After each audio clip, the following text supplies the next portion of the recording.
Assalamualaikum warahmatullahi wabarakatuh.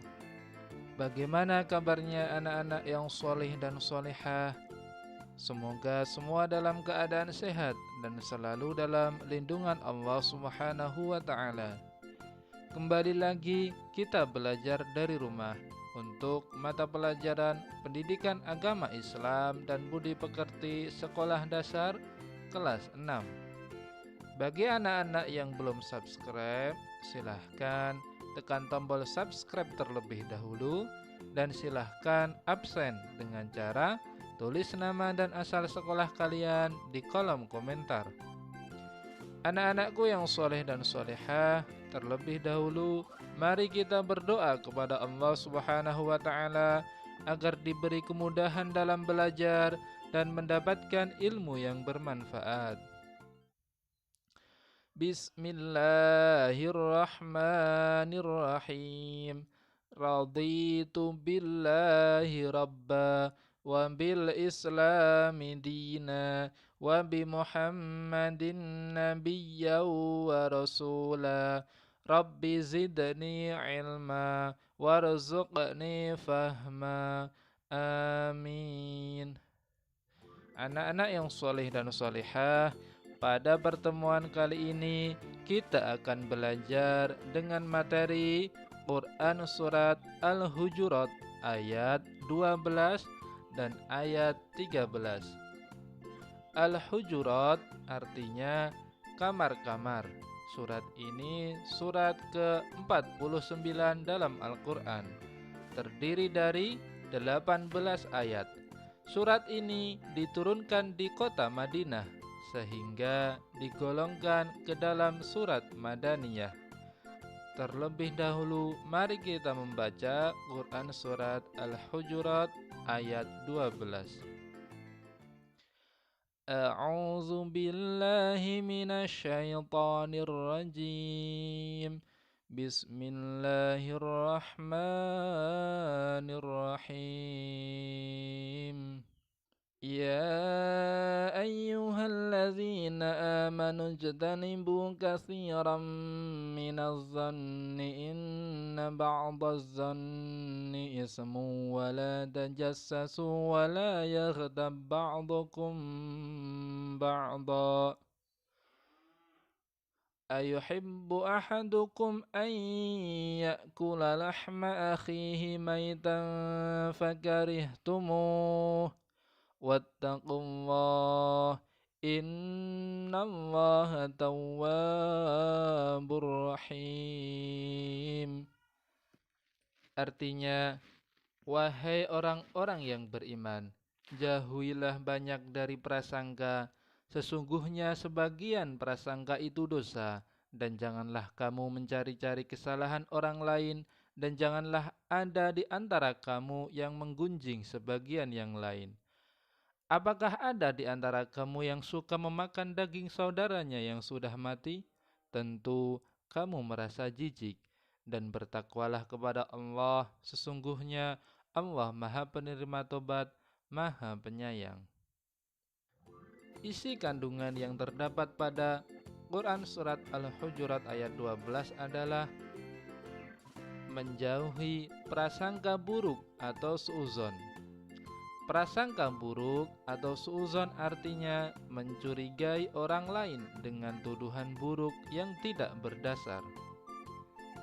Pada ayat tersebut, jika kita beriman kepada Allah, janganlah berprasangka buruk terhadap orang lain, karena berprasangka itu dosa besar.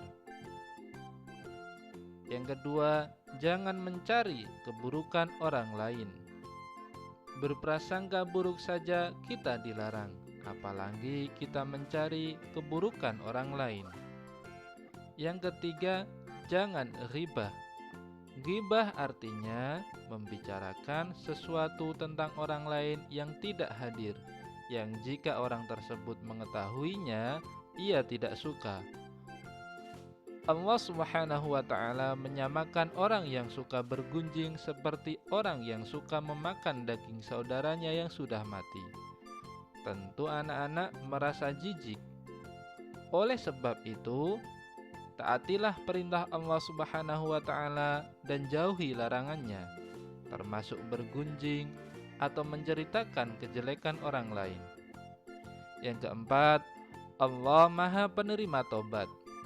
Jika kita telah berbuat salah dan dosa karena telah melanggar larangan Allah Subhanahu wa Ta'ala, segeralah bertobat dan bertakwa kepada Allah. Sesungguhnya Allah Maha Penerima Tobat lagi Maha Penyayang. Quran Surat Al-Hujurat ayat 13.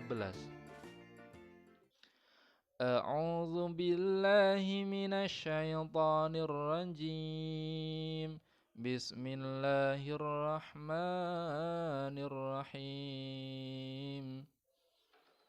Ya ayyuhan nasu inna khalaqnakum min zakarin wa unsa wa ja'alnakum syu'uban wa qabaila lita'arafu. Inna akramakum 'indallahi atqakum. Innallaha alimun khabir. Artinya, wahai manusia, sungguh kami telah menciptakan kamu dari seorang laki-laki dan seorang perempuan. Kemudian kami jadikan kamu berbangsa-bangsa dan bersuku-suku agar kamu saling mengenal. Sesungguhnya yang paling mulia di antara kamu di sisi Allah ialah orang yang paling bertakwa. Sungguh Allah Maha Mengetahui, Maha Teliti.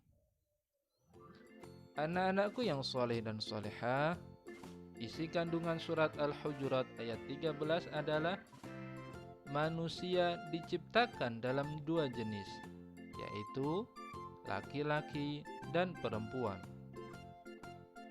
Yang kedua, manusia diciptakan berbangsa-bangsa dan bersuku-suku dengan tujuan agar saling mengenal, bukan saling bermusuhan. Dalam kelompok, kita harus saling mengenal satu sama lain. Dengan saling mengenal, kita akan memahami sifat dan tahu hobi masing-masing. Dengan saling mengenal sesama teman, kita akan terhindar dari salah paham atau prasangka negatif atau saling bergunjing yang tidak benar. Dengan demikian, tidak ada di antara kita saling menganggap diri paling benar. Kandungan selanjutnya, kedudukan manusia semua sama di mata Allah.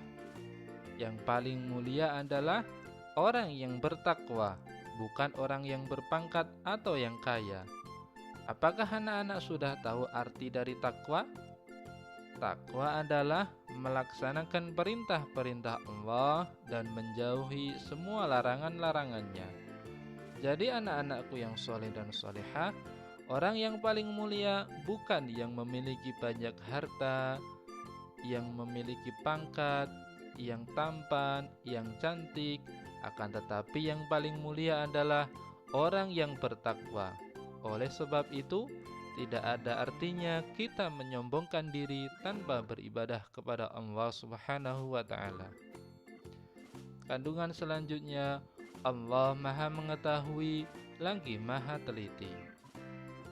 Alhamdulillah, materi pelajarannya sudah selesai. Semoga anak-anak dapat memahami materi Quran Surat Al-Hujurat ayat 12 dan ayat 13.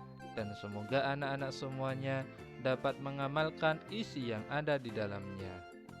Saatnya kita mengerjakan tugas.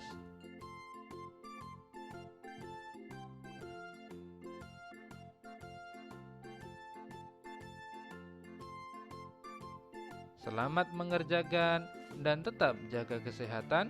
Mari kita akhiri dengan berdoa. Subhanakallahumma wa bihamdika Ashhadu an la ilaha illa anta astaghfiruka wa atubu ilaik. Wassalamualaikum warahmatullahi wabarakatuh.